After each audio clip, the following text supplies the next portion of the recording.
심판의 카운트다운. 네, 심판의 카운트다운.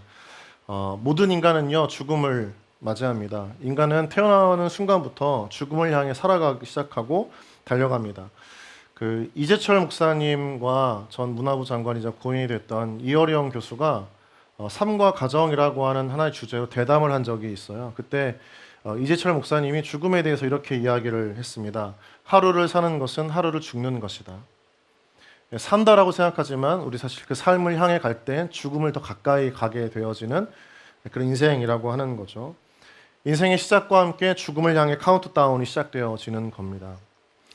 여러분, 그래서요 죽음은요 신앙과 굉장히 밀접한 관계가 있습니다. 미군의 역사상 상당히 자주 인용되어졌던 한 구절이 있습니다. 한번 좀 띄워주시겠어요? 같이 함께 읽어보겠습니다. 시작. 참호 속에는 무신론자가 없다는 말입니다. 많은 장군들에 의해서 여러 가지 상황 속에서 인용되었던 말, 참호 속에는 무신론자가 없다. 인생의 위기, 특별히 그것이 죽음이라고 할 때 모두가 다 하나님을 찾고 그분의 도우심을 구한다는 뜻이죠. 그래서 죽음의 순간조차도 사실은 하나님을 찾는, 또 만나게 되어지는 구원의 기회가 됩니다. 오늘 본문을 보면 예수님께서 죽으실 때, 십자가 달려 돌아가실 때 두 사람이 옆에 있었습니다. 두 죄인이었죠.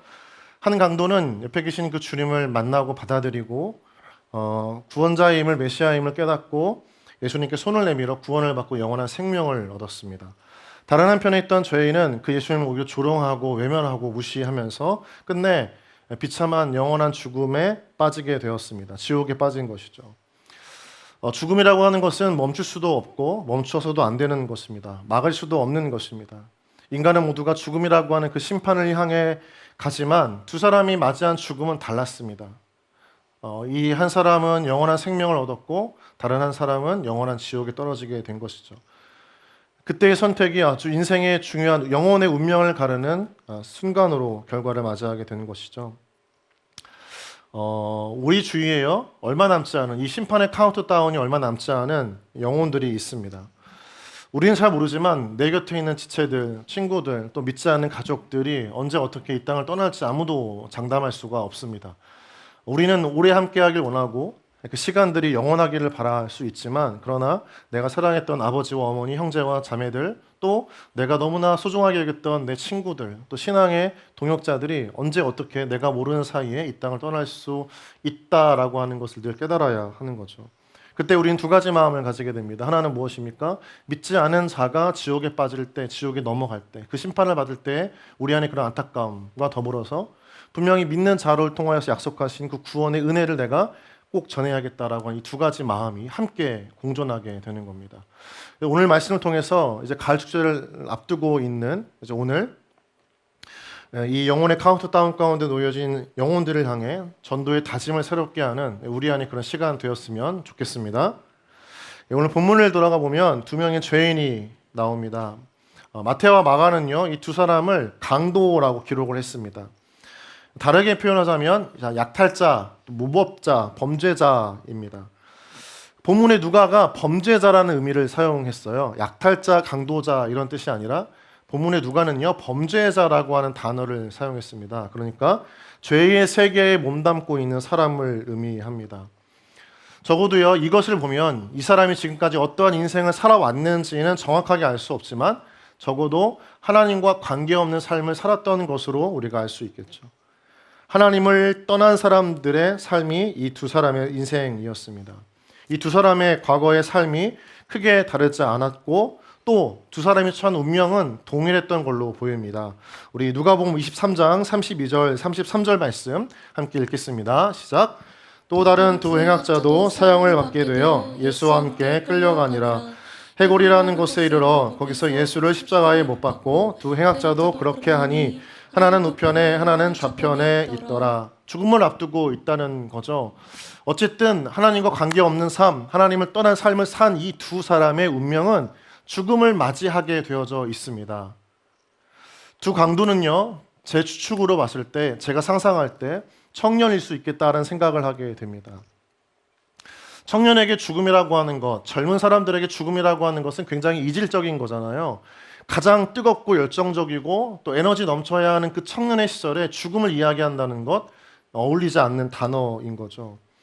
그런데 여러분, 삶의 한복판에 청년의 때일지라도 그 한가운데 죽음을 새겨놓을 때 인간은요 겸손해집니다. 여러분, 이 단어 아실 텐데요. 메멘토 모리라고 하는 단어 아시죠? 메멘토 모리 뜻이 뭡니까? 메멘토 모리의 뜻은 자신의 죽음을 기억하라, 또는 너는 반드시 죽는다는 것을 기억하라라는 의미입니다. 고대 로마에서 개선 장군이 원정에서 승리한 이후에 군대를 이끌고 로마로 다시 돌아올 때 그 시가행진을 할 때 노예를 시켜서 처행을 뒤에서 큰 소리로 외치게 했던 단어가 메멘토 모리라고 하는 라틴어입니다. 너의 죽음을 기억하라, 너도 반드시 죽을 것을 기억하라 라고 하는 거죠. 의미가 뭐겠습니까? 전쟁에서 승리했다고 우쭐대지 말라는 거죠. 오늘은 개선 장군으로 수많은 사람들이 환영을 받고 입성하지만 언젠가 패배자가 되고 너도 죽는다라고 하는 겁니다. 그러니까 겸손해지라고 하는 거죠. 메멘토 모리라고 하는 것은 그렇습니다. 죽음을 마주한 사람은 겸손해집니다. 자신의 한계를 인정하게 되고 받아들이게 됩니다. 내 뜻대로 할 수 없는 것이 인생임을 깨닫게 되어지는 순간이 죽음을 맞이할 때인 거죠. 구약의 나아만 장군 여러분 아시죠? 아세요? 구약의 나아만 장군이 있습니다. 아람 군대의 장관입니다. 강력한 아람 군대를 진두지휘하는 탁월한 리더이자 장군입니다. 말 한마디에 전군이 전투태세를 갖추고 적군에 뛰어들 정도로 막강한 군사력과 지휘권을 가진 장군이었습니다. 한 나라를 짓밟는 것은 아주 쉬웠습니다. 그런데 그런 그도 불치병에 걸려서 죽음을 맞이하게 될 때 자신의 연약함을 고백하게 되는 거죠. 열왕기하 5장 1절 말씀 같이 함께 읽어보겠습니까? 시작. 아람 왕의 군대 장관 나아만은 그의 주인 앞에서 크고 존귀한 자니 이는 여호와께서 전에 그에게 아람을 구원하게 하셨음이라. 그는 큰 용사이나 나병 환자더라. 이렇게 이야기를 합니다. 그로 인해서 아람 군대, 아람 족속, 아람 민족을 구원하는 구원자였습니다. 민족을 구했다니 정말 대단한 인물 아닙니까? 한 나라를 구했고요. 한 민족들을 보존했습니다. 굉장한 권력이 있고 힘이 있습니다. 사람들은 추앙했고 전설적인 인물이 되었을 겁니다. 그런데 그는 큰 용사였지만 나병 환자입니다. 고칠 수도 없고 피할 수도 없는 죽음 앞에 놓여진 초라한 한 인간일 뿐이었던 것이 나아만의 모습이라는 거죠. 여러분이 아무리 잘나고 원하는 삶을 살고 성공의 가도를 달리고 있다 할지라도, 또는 내가 원하는 삶대로 살려고 하고 있다 할지라도, 여러분 우리는 늘 죽음 앞에 겸손해질 수밖에 없다는 것을 기억해야 합니다. 성경에서요, 죽음은요 밀접한 연관이 굉장히 많이 있습니다. 죽음을 앞둔 자들마다 예수님의 복음을 통해 새로운 생명을 얻는 사건들의 연속이요 성경의 기록들입니다.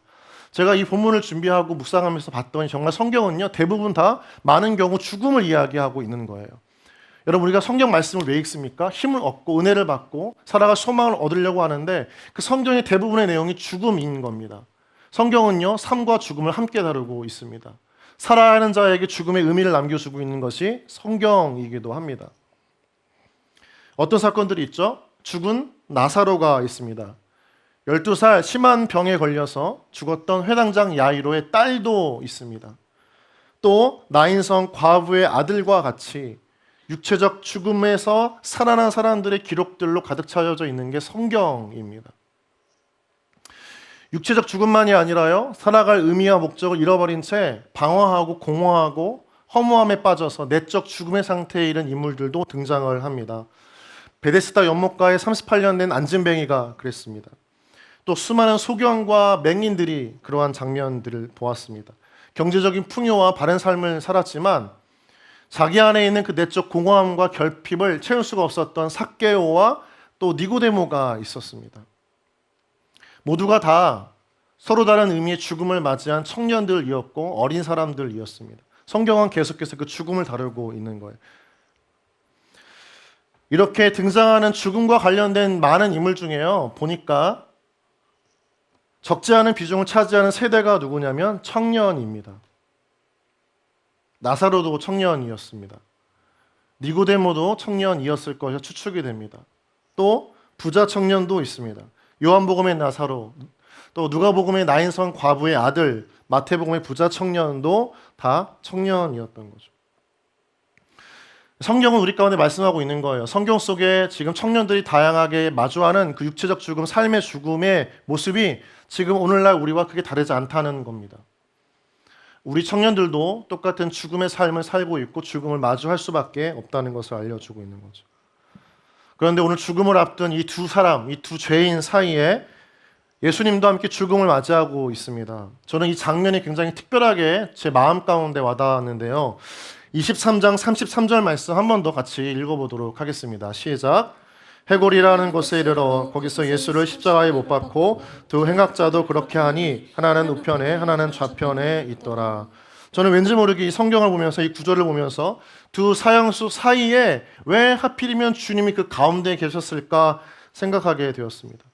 예수님의 왼쪽과 오른쪽에 두 사람이 같은 시간과 공간 속에서 죽음을 맞이하고 있다는 것을 보여주고 있는 것이 무슨 이유일까 한번 묵상을 해보게 되었습니다. 죽음을 앞둔 마지막 순간까지 예수님은요, 영원한 생명의 길이 있다는 것을 사람들에게 보여주고 싶었던 것은 아닐까 생각이 들어요. 십자가의 복음이 뭡니까? 죽음이 죽음으로 끝나지 않고 죽음을 넘어선 영원한 생명이 있다는 것을 보여주는 게 십자가의 복음인데, 그 복음이 선명하게 드러난 장소가 바로 두 사람의 죽음과 예수님의 죽음, 인간과 신의 죽음, 그것이 교차되어지는 이 골고다 언덕에서 예수님은 특별히 그 두 사람 사이에서 우리가 선택할 다양한 길이 있지만 인생은 결국 두 가지 길로 결정될 수밖에 없다는 것을 보여주시기 위해서 십자가에 달려 죽음을 맞이하고 계시는 것입니다. 죽음은요, 영혼이 맞이하는 가장 어두움의 시간입니다. 한번 따라해 볼까요? 죽음은 영혼이 맞이하는 가장 어두운 시간이다. 영혼이 맞이하는 가장 어두운 시간이다. 근데 이 어두움의 시간에요, 시간에 대해서 시인이자 철학자 에머슨은요, 다음과 같이 이야기를 했습니다. 한번 같이 읽어볼까요? 시작. 충분히 어두워져야만 인간은 별을 볼 수 있다. 죽음의 끝에 다다라서야지만이 그때서야 사람은요, 깨어지고 변화되어지고 받아들인다는 거죠. 별이라고 하는 것은 그때 보여지는 아주 작은 불빛입니다. 죽음에 다다라서야 인간은요, 그 안에 비춰졌던 복음의 하얀 빛을, 아주 작은 빛을 붙잡고 보게 된다는 거죠. 이 말씀을 적용해 보니까 십자가의 주님은요, 죽어가는 그 두 명의 사형수에게 너희들에게 아직도 여전히 소망과 희망과 영원한 생명을 주는 복음의 빛이 있다는 것을 알려주고 싶으셨던 것 같습니다.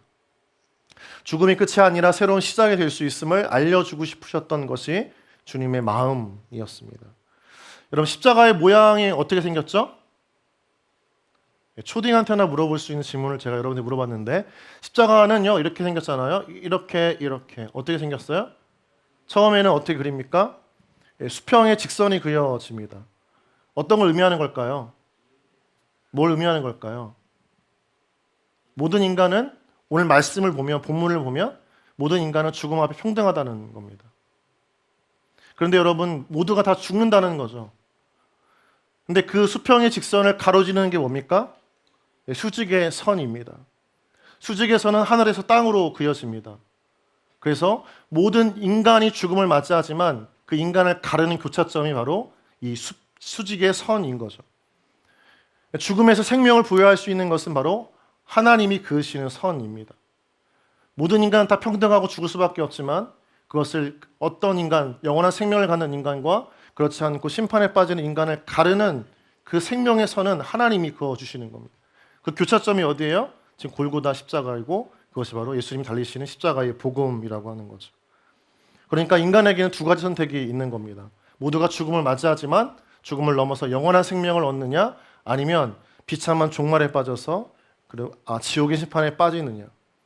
오늘 본문의 두 사람은요, 그 예수님 곁에 왼편과 오른편에 매달렸던 두 사람은 선택을 하게 되어져 있습니다. 너무나 정확하게 또 다른 선택들을 하게 되는 거죠. 첫 번째 사람인데요, 누가복음 23장 39절 말씀 같이 함께 읽겠습니다. 시작. 달린 행악자 중 하나는 비방하여 이르되 내가 그리스도가 아니냐 너와 우리를 구원하라 하되. 한 사람은 예수님을 비방합니다. 네가 그리스도가 아니냐, 너와 우리를 구원하라 하되. 조롱하는 겁니다. 구원자면 구원자답게 행동해 보라는 겁니다. 기적을 보여달라는 겁니다. 여러분, 전도는 저항을 받습니다. 39절을 보면 예수님을 조롱하지 않습니까? 예수님도 이들에게 생명의 빛, 복음을 전하고 싶었지만 조롱받았습니다. 무시당했습니다. 그러면 여러분 우리가 전도를 할 때, 복음을 전할 때 아무리 친한 사람, 아는 사람이라고 해도 우리도 조롱을 받을까요? 조롱받지 않을까요? 조롱을 받습니다. 환영받지 않습니다. 조롱받을 때가 더 많습니다. 구원받는 데는 어려움이 있다는 것입니다. 왜요? 한 영혼의 예수를 믿는 것은 치열한 영적 전쟁의 현장이기 때문입니다. 힘듭니다. 낙심이 됩니다. 바울도 그러했어요. 여러분 아덴이라고 하는 도시를 한번 여러분 기억하시나요? 신약을 보면 고린도 전후서를 보면 아덴이라고 하는 도시가 나옵니다. 아덴은요 굉장히 신사적으로 또 소문난 교회입니다. 사람들이 친절한 거죠. 사도 바울은 아덴에 가서 복음을 전할 때 사람들의 마음이 열릴 줄 알았습니다. 좋은 열매가 많이 맺어질 거라고 생각을 했습니다. 왜냐하면 사람들마다 너무나 친절하기 때문입니다. 복음을 잘 받아들이고 수용할 수 있을 것이라고 기대를 했습니다. 그런데 가는 곳마다요 전도의 열매가 맺어지지 않았습니다. 오히려 조직적인 방해가 있었던 곳이 아덴이었습니다. 심적으로 압박을 받았던 사도 바울은 아덴을 떠나기로 결정합니다. 그리고 그 다음에 간 곳이요 고린도입니다. 그런데 막상 간 고린도는요 더 열악했습니다. 우상과 세상 철학이 난무했던 횡왕했던 곳이 고린도였습니다. 도덕적으로 타락하고 음란했던 곳이 고린도였던 거죠. 당시에 타락한 사람들, 부패한 사람들을 향해서 무엇라고 이야기를 했냐면 고린도 사람 같다라고 이야기할 정도로 부패하고 죄악된 음란한 인간을 향해 지칭하는 대명사가 고린도였습니다. 그곳에 가서 복음을 전하다가 사도 바울은요 마음이 더 어려워지게 됩니다. 낙심하게 됩니다. 극렬한 저항을 받게 됩니다. 사도 바울은 그래서 고린도전서 2장 3절을 보면요 그런 마음을 어떻게 고백하고 있냐면 약하고 두려워하고 심히 떨었다 이렇게 고백을 합니다. 우리가 알고 있는 사도 바울의 모습이 아닌 거예요. 두려워하고 떨고 있는 거예요. 마음이 약해진 겁니다. 아주 작은 말에도 상처를 받고 사람들의 시선 하나하나에 비수가 꽂힌 듯한 그런 마음의 괴로움을 경험했던 것이 사도 바울의 전도 여행이었습니다. 그런데 그때 하나님께서 나타나셔서 사도 바울을 격려하시고 힘을 주십니다. 우리 사도행전 18장 9절 10절 함께 한 목소리로 읽도록 하겠습니다. 시작. 밤에 주께서 환상 가운데 바울에게 말씀하시되 두려워하지 말며 침묵하지 말고 말하라. 내가 너와 함께 있음에 어떤 사람도 너를 대적하여 해롭게 할 자가 없을 것이니 이는 내 성중에 내 백성이 많음이라 하시더라. 사랑하는 여러분, 복음을 전할 때 저항이 있고 조롱이 있을 수 있고 냉대하고 외면당할 수도 있지만 그러나 하나님은 전도하는 자를 격려하시고 도우시는 하나님이신 줄 믿습니다. 아멘이십니까? 네, 여러분 여기 아멘 좀 하세요. 자, 여러분 고개를 드시고 여러분 아멘이십니까? 네, 하나님은 여러분을 도우실 줄 믿습니다. 분명합니까? 할렐루야. 맞아요. 하나님은 우리를 도우시고 격려하십니다. 하나님의 일을 하면 하나님은 도우시는 줄 믿습니다. 그래서 어떤 일이 있어도요, 전도는요, 포기하는 게 아닙니다. 더디더라도 조금씩 나아가는 겁니다. 가을 축제 때 기도하고 작정했던 영혼에게 만나서 그 영혼을 교회로 데려오고 싶어서 함께 준비했지만 적어도 그 영혼이 왔다 안 왔다가 중요한 게 아니라 그 사람의 마음이 조금 더 열렸다 안 열렸다가 더 중요한 거예요. 전도는 점진적입니다. 농부처럼 밭을 갈고 씨를 뿌리고 기다리고 추수하는 이 영적 시즌이 있는 겁니다. 왜요? 그 사람의 마음이 변화는 우리가 알 수가 없는 거예요. 하나님께서 그 영혼의 변화를 분명히 맺게 하시고 주님께로 돌아오게 하실 때, 즉 구원의 은혜를 누리게 하실 때가 있다는 걸 믿지만 그건 하나님의 때인 겁니다. 그때까지 우리는 무엇을 하면 되는 거예요? 밭을 갈고 씨를 뿌리고 기다리고 가지를 치는 일을 하는 겁니다. 하나님께서 열매를 맺게 하실 때까지 우리는 그냥 하면 되는 거예요. 네, 돌밭이었던 사람이 옥토밭이 되는 겁니다. 뿌렸던 씨앗이 뿌리를 내리게 되는 것을 보게 되는 겁니다. 새싹이 돋아날 수 있을까 생각했던 그 사람의 마음에 복음의 씨앗이 뿌려진 다음에 조금씩 믿음이 자라나기 시작했던 것들을 보게 되는 겁니다. 인생의 시즌이 영혼의 변화의 그 계절들이 올 때까지 우리는 계속 그 일을 해 나아가면 되는 겁니다. 여러분을 축복하기를, 여러분 기도하고 작정한 영혼들을 향해서 전도하기를 쉬지 않은 여러분 되어지길 주님의 이름으로 축복합니다. 우리 옆 사람이 한번 좀 격려해 주십시오. 포기하지 마십시오. 될 때까지 하십시오. 시작.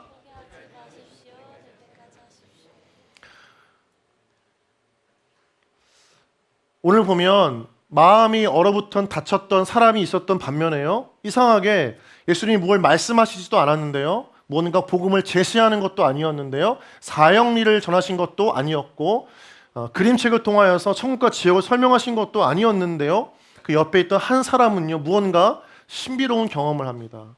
그 사람 마음 안에 누구도 알아챌 수 없었던 영적 변화가 일어났던 겁니다. 누가복음 23장 40절 42절 말씀 같이 한번 읽겠습니다. 시작. 하나는 그 사람을 꾸짖어 이르되 내가 동일한 정죄를 받고서도 하나님을 두려워하지 아니하느냐. 우리는 우리가 행한 일에 상당한 보응을 받는 것이니 이에 당연하거니와 이 사람이 행한 것은 옳지 않은 것이 없느니라 하고 이르되 예수여 당신의 나라에 임하실 때에 나를 기억하소서 하니. 다른 죄수 한 명의 심적 영적 변화가 있었습니다. 41절을 보면 우리가 행한 일에 상당한 보응을 받는 것이 당연하다 이렇게 인정을 합니다. 이게 무슨 고백일까요? 내가 죄인이라는 것을 고백하는 거죠. 내가 그렇게 살았어. 내가 죄를 지었어. 그게 다 잘못된 거야. 내가 다 받아들이고 인정해 라고 하는 고백입니다. 우리 신앙의 표현으로 하면 회개가 되는 거죠. 갑자기 이 사람 마음 가운데 무언가 영적인 깨달음이 있었던 것 같아요. 본문은 알려주고 있지는 않습니다. 예수님도 구체적으로 무얼 액션을 취한 것은 아니지만 무언가 이 사람 마음에 뭉클한 성령의 역사가 있었던 거죠. 다른 사람들은 알아챌 수 없었던 그 마음의 변화가 성령을 통해서 이 사람 마음 가운데 임했던 겁니다. 그래서 자신의 잘못된 과거의 삶을 고백하고 자기가 죄인이라고 갑자기 느닷없이 깜짝 놀라게 사람들 앞에서 고백을 하고 있는 모습을 우리가 보게 되는 거죠. 주님이 다시 오실 날에 자신의 이름을 기억해달라고 했던 그에게요, 예수님은요 한 가지 약속을 하십니다. 함께 43절 말씀 읽겠습니다. 시작. 예수께서 이르시되 내가 진실로 내게 이르노니 오늘 내가 나와 함께 낙원에 있으리라 하시니라. 여러분, 우리가 죄를 인정하고 자백하는 순간, 또 그 주님을 붙잡는 순간, 믿음으로 고백하고 이름을 부르는 순간 구원의 역사가 시작되는 줄 믿습니다. 기독교는 아주 심플합니다. 믿으면 구원받는 겁니다. 내가 죄인이고 나를 구원하실 분은 주님이시라는 그 한마디의 고백이 영혼의 변화와 구원을 경험하게 하는 줄 믿습니다. 선행을 쌓는 게 아닙니다. 지금 여기 나와 있는 사형수는요, 이 고백 후에 살았을까요? 죽었을까요? 죽었습니다. 선행을 할 만한 시간도 삶도 주어지지 않았습니다. 바로 죽었지만 그는 이 한마디의 고백 때문에 구원받는 사람이 되었은 줄 믿습니다. 이게 기독교 복음이 주는 너무나 놀라운 은혜인 거죠. 선행을 쌓지 않아도 됩니다. 도덕적으로 탁월한 삶을 추구하긴 하지만 그것으로 인해서 구원받는 것이 아닙니다. 내가 죄인임을 인정하고 나를 구원하실 수 있는 분이 예수님이심을 믿는 그 믿음의 고백 하나로 구원받는다고 성경이 하나님이 약속하셨기 때문이죠. 사도행전 2장 21절 말씀 함께 읽겠습니다. 시작. 누구든지 주의 이름을 부르는 자는 구원을 받으리라 하였느니라. 아멘. 여러분요, 인간의 선, 악 모두가 다 상대적인 거죠. 누가 선한 사람이냐, 의인이냐, 죄인이냐 다 상대적인 것들이 너무나 많습니다. 그런데 신앙 안에서 중요한 것은 내가 죄인임을 인정하고 구원자이신 예수님을 붙잡고 호소하는 것이죠. 회개하는 강도가 그러했던 겁니다. 그리고 그 순간 구원을 받게 됩니다. 구원받았다는 것을 무엇을 의미하는 걸까요? 두 가지 삶의 약속을 받은 겁니다. 첫 번째는 낙원에 대한 삶의 약속입니다. 한번 따라해 볼까요? 낙원에 대한 삶의 약속. 다른 것은 주님과 함께하는 삶의 약속입니다. 따라해 보시겠습니까? 주님과 함께하는 삶의 약속.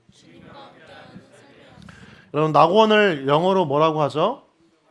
파라다이스라고 합니다. 믿는 자들에게 약속하신 천국을요, 성경에서는요 낙원이라고 이야기를 합니다. 낙원을 그렇게 부르고 있는 것은, 우리가 천국을 낙원이라고 부르는 이유는요, 죄와 고통의 문제가 해결되기 때문입니다. 죄와 고통이 없는 곳이 낙원이기 때문입니다. 성경 요한계시록 21장 3절 4절을 보면 다음과 같이 묘사하고 있는데요, 같이 함께 읽겠습니다. 시작. 내가 들으니 보좌에서 큰 음성이 나서 이르되 보라, 하나님의 장막이 사람들과 함께 있음에 하나님이 그들과 함께 계시리니 그들은 하나님의 백성이 되고 하나님은 친히 그들과 함께 계셔서 모든 눈물을 그 눈에서 닦아주시니 다시는 사망이 없고 애통하는 것이나 곡하는 것이나 아픈 것이 다시 있지 아니하리니 처음 것들이 다 지나갔음이러라. 4절의 말씀, 모든 눈에서 눈물을 닦아주시고 사망이 없고 애통하는 것, 곡하는 것, 슬퍼하는 것을 의미하는 거죠. 아픈 것이 없는 것, 모든 것들이 다 지나간 곳, 그게 천국입니다. 죄와 고통이 사라지는 곳, 누구도 고통받지 않는 곳, 누구도 상처받지 않는 곳이 바로 천국인 거죠. 이곳이 회개하고 죄사함 받은, 그리고 예수를 믿고자 했던 그 강도에게 허락된 예비된 낙원, 천국입니다. 여러분, 인생의 결론은요, 죽음 앞에서 단 두 개로 나뉘어질 수 있습니다. 둘 중 하나입니다. 천국 가느냐, 지옥 가느냐. 구원이든 아니면 멸망이든 둘 중에 하나라고 하는 거죠. 그래서 구원은요, 낙원으로 향하는 유일한 길을 의미합니다. 인간은 모두가 다 자기 인생에서 낙원을 찾는 삶을 살았습니다. 인간의 역사 자체를 보면요, 다 유토피아라고 하는 그 낙원을 꿈꾸며 살기를 원했던 것을 보게 됩니다. 유토피아라고 하는 단어 여러분 잘 아시겠지만, 유토피아는요, 모두가 꿈꾸는 현세의 낙원, 천국을 의미합니다. 그런데 유토피아는 그리스어로서요, 두 가지 단어의 합성어인데요. 하나는 없음이라고 하는 단어와 장소라고 하는 단어의 합성어입니다. 그러니까 유토피아라고 하는 그 낙원의 뜻 안에 실제적인 뜻은 뭐예요? 그런 장소가 있다는 겁니까? 없다는 겁니까? 없다는 거예요. 우리가 이 땅에서 찾고자 하는 그 유토피아, 영원한 행복, 나에게 참 만족을 주는 곳은 있다, 없다? 없다는 겁니다. 인간의 역사가 그걸 증명하고 있는 거예요. 여러분, 이 지상에 영원한 낙원은 없습니다. 그래서 예수님은요, 그걸 아시고 예수님을 믿고 구원받은 자들을 위해 낙원을 준비하시기 위해서 우리보다 먼저 앞서 승천하셨다 이야기를 합니다. 요한복음 14장 2절 3절 함께 읽겠습니다. 시작.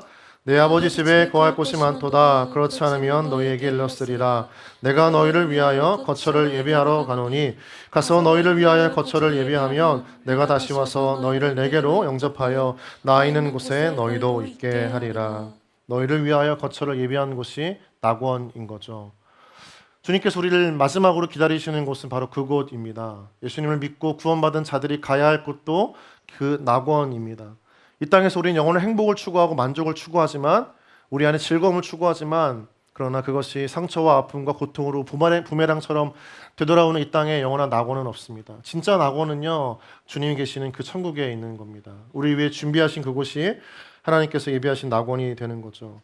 그곳에서 두 번째, 예수님과 함께 영원한 삶을 누리는 겁니다. 완성된 낙원은 미래에서 우리를 기다리고 있는데요. 그런데 중요한 건 예수를 믿는 순간, 믿는 자마다 믿는 순간, 이 현실 속에서 주님의 영접하는 순간 이 땅에서도 그 천국을 부분적으로 누리고 경험하게 된다는 거죠.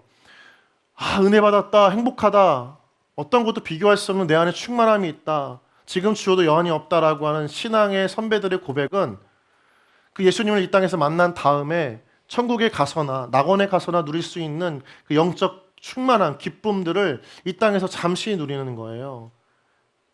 그 고백들을 했던 찬송가가 있는데요.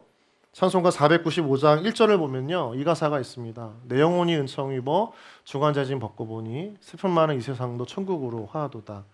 할렐루야 찬양하세 내 모든 죄 사함 받고 주 예수와 동행하니 그 어디나 하늘나라. 장례식에서 부른 찬양이 아니고 주님을 만난 다음에 그 주님을 영접한, 구원받았다라고 하는 그 놀라운 영적 감격으로 내가 있는 곳이 어떤 곳이든 초막이든 궁궐이든 그 어떤 곳이든 상관없이 죄짐을 벗고 보니 슬픔과 고통과 아픔이 가득한 이 땅도 천국 같다라는 고백하게 되는 거죠. 그 영원한 삶이, 그 영원한 기쁨이, 영원한 만족이 바로 하늘나라, 우리를 위해 예비하신, 주님께서 예비하신 그 처소에 있다는 고백입니다. 여러분, 인간은요, 죽음을 통해서 영원한 심판에 처해지게 됩니다. 하나는 구원이고요, 하나는 지옥입니다. 천국과 지옥으로 나눠지게 되어져 있습니다. 하나님은 우리 가운데 이미 그 구원의 길을 제시해 주셨습니다. 두 사람에게 그걸 보여주고 계시는 거예요. 이 본문을 준비하면서 여러분에게 이 말씀을 어떻게 전해야 될까 고민하다가, 여러분, 이 두 사람의 결말을 왜 우리 가운데 보여주셨을까? 누구는 지옥에 가고 누구는 구원받아 낙원에 가는 이 상반된 인생의 그 영혼의 결말을 왜 우리 가운데 보여주시는 것일까라고 했을 때, 여러분, 어떤 믿지 않은 분들은, 가족들이 있는 사람들은 불편한 마음이 들고 어려운 마음이 들 수도 있지만, 주님께서 말씀하시고 전해주시고자 하시는 마음은 그런 마음이 아닙니다.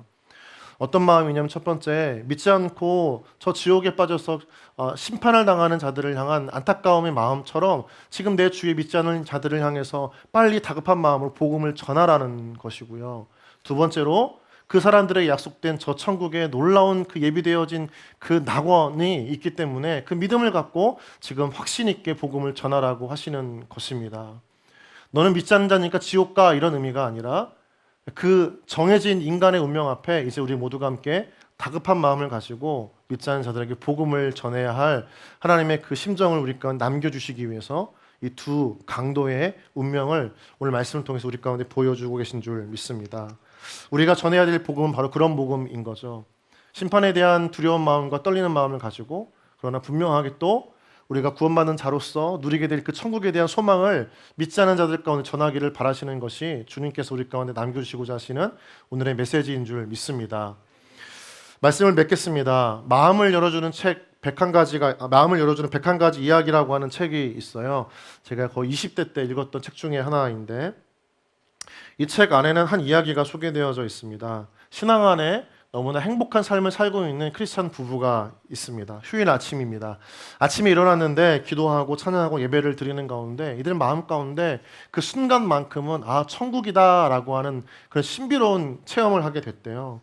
그 천국의 기쁨을 함께 나누고 싶어서 이 나눌 수 있는 기회를 달라고 하나님께 기도하기 시작했다고 합니다. 그런데 그날 점심에 부부가 식당에 가서 점심을 먹는데 저 멀리서 혼자 쓸쓸하게 외롭게 식사를 한 부인의 모습이 눈에 들어왔어요. 부부는 상의 끝에 남편은 그 여인의 식부를 지불하고 아내는 그 여인을 위해서 간략한 편지를 쓰기로 했다고 합니다. 그 편지에는 하나님이 당신을 축복하시기를 기도합니다라고 하는 짧은 메시지였던 거죠. 이것을 통해서 두 사람은요, 편지와 식사 비용을 지불하고 다시 자리에 돌아와서 밥을 먹기 시작했다고 합니다. 잠시 후에 식사를 끝낸 그 외롭게 있던 여인이 식사비를 계산하려고 카운터로 갔는데, 카운터에 갔지만 이미 지불되어진 것과 또 남겨진 카드 한 장에 담겨져 있는 메시지를 보고 갑자기 옆자리에 앉아서 눈물을 닦으면서 무언가 노트에 적기 시작했다라고 하는 거예요.